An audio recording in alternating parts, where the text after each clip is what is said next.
38. Ici, la phrase sera respectée.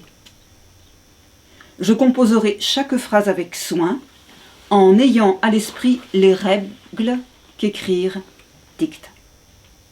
Par exemple, toutes les phrases commenceront par une lettre capitale.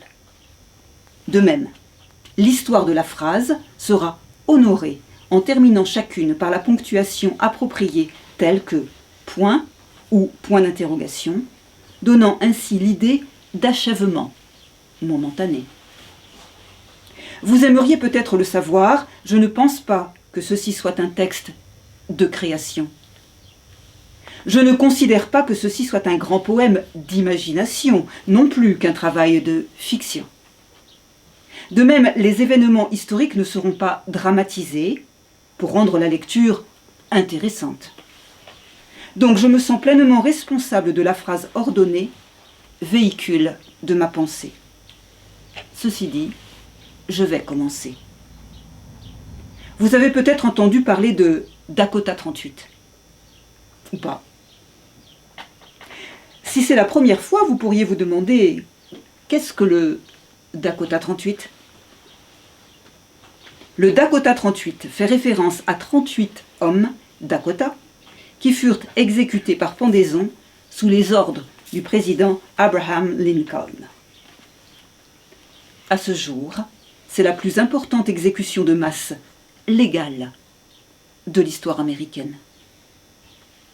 La pendaison a eu lieu le 26 décembre 1862, le lendemain de Noël. Cette même semaine, le président Lincoln avait signé la proclamation d'émancipation. Dans la phrase qui précède, je mets en italique « même semaine » pour un effet d'emphase. Le film intitulé « Lincoln » a été tourné, qui traite de la présidence d'Abraham Lincoln. La signature de la proclamation d'émancipation figure dans le film Lincoln. La pendaison des 38 Dakota n'y figure pas. Quoi qu'il en soit, vous pourriez demander pourquoi 38 Dakota furent-ils pendus ? En note de bas de page, le participe passé du verbe hang, pendre, est hung.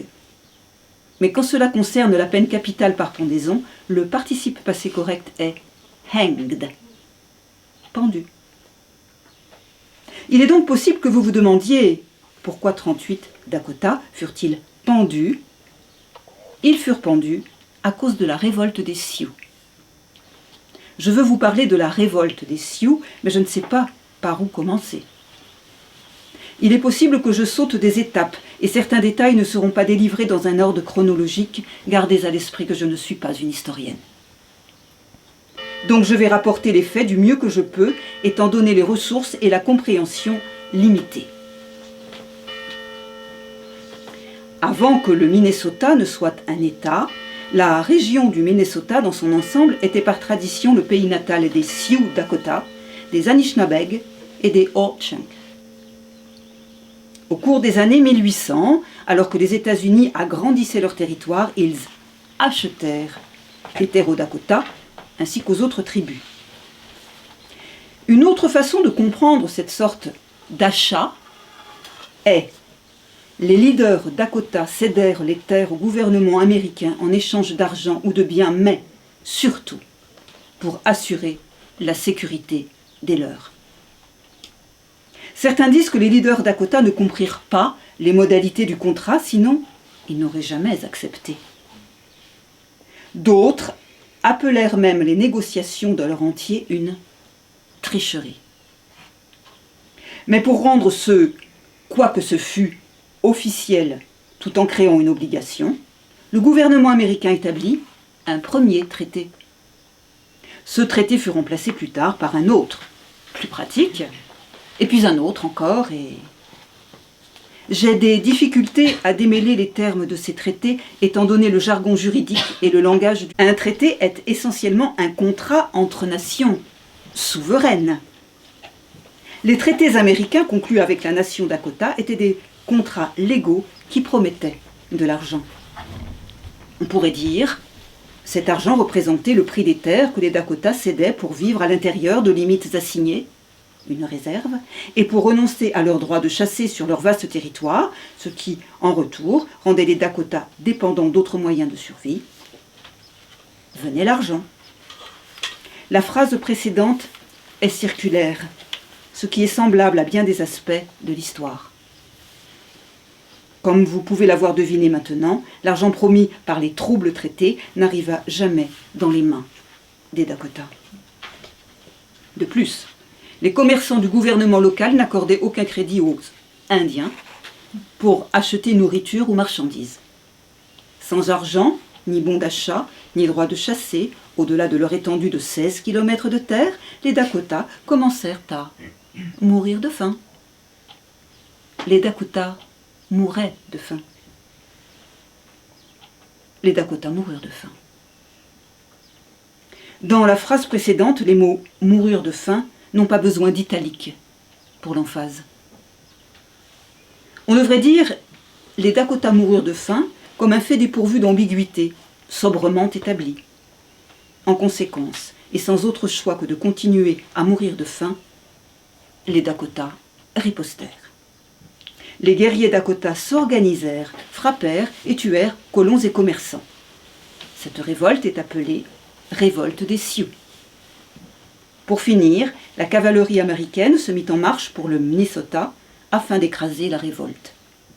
Plus de 1000 Dakota furent jetés en prison. Comme déjà dit, 38 Dakota des hommes furent ensuite pendus. Après la pendaison, le millier de prisonniers Dakota fut relâché. Toutefois, conséquence supplémentaire, ce qui restait du territoire Dakota dans le Minnesota fut dissous, volé. Et les Dakota n'avaient plus de terre où retourner. Cela veut dire qu'ils étaient exilés. Sans domicile, les Dakota du Minnesota furent placés de force dans les réserves du Dakota du Sud et du Nebraska. Maintenant, chaque année, un groupe appelé les Dakota 38, plus 2 cavaliers, conduit une chevauchée du souvenir depuis Lower Brule, Dakota du Sud, jusqu'à Mankato, Minnesota. Les cavaliers du souvenir voyagent 18 jours à cheval sur 564 km, parfois à travers des blizzards très en dessous de zéro. Ils terminent leur voyage le 26 décembre, jour anniversaire de la pendaison. Les commémorations aident notre mémoire à se concentrer sur des gens ou des événements particuliers. Souvent, les monuments commémoratifs prennent la forme de plaques, de statues ou de pierres tombales. La commémoration du Dakota 38 n'est pas un objet sur lequel sont gravées des paroles, mais c'est un acte. Cependant, j'ai commencé ce texte parce que mon centre d'intérêt était d'écrire sur les herbes. Donc, il y a un autre événement à ajouter, bien que ce ne soit pas dans l'ordre chronologique, et nous devons revenir un petit peu en arrière. Quand les Dakota mouraient de faim, comme vous vous en souvenez, les commerçants du gouvernement n'accordaient aucun crédit aux Indians. Un des commerçants, nommé Andrew Myrick, est célèbre pour son refus de faire crédit aux Dakota. Il avait dit « S'ils ont faim, qu'ils mangent de l'herbe ». Il y a des variantes aux paroles de Myrick, mais elles vivent toutes le même but. Quand pendant la révolte des Sioux, les colons et les commerçants furent tués, l'un des premiers à être exécuté par les Dakota fut Andrew Myrick. Quand le corps de Myrick fut trouvé, sa bouche était farcie d'herbe. Je suis encline à nommer poème cet acte des guerriers Dakota. Il y a de l'ironie dans leurs poèmes. Il n'y avait pas de texte. Les vrais poèmes n'exigent pas réellement de mots. J'ai mis la phrase précédente en italique pour indiquer un dialogue intérieur, un moment de révélation. Mais après réflexion, les mots précis « qu'ils mangent de l'herbe » enclenchent les vitesses du poème en marche. Ainsi, nous pourrions aussi dire que le choix du langage et des mots est crucial au travail du poème. les choses reviennent encore dans un cercle. Parfois, quand dans un cercle je désire sortir, je dois sauter et laisser le corps se balancer depuis l'estrade, dehors, jusqu'à l'herbe.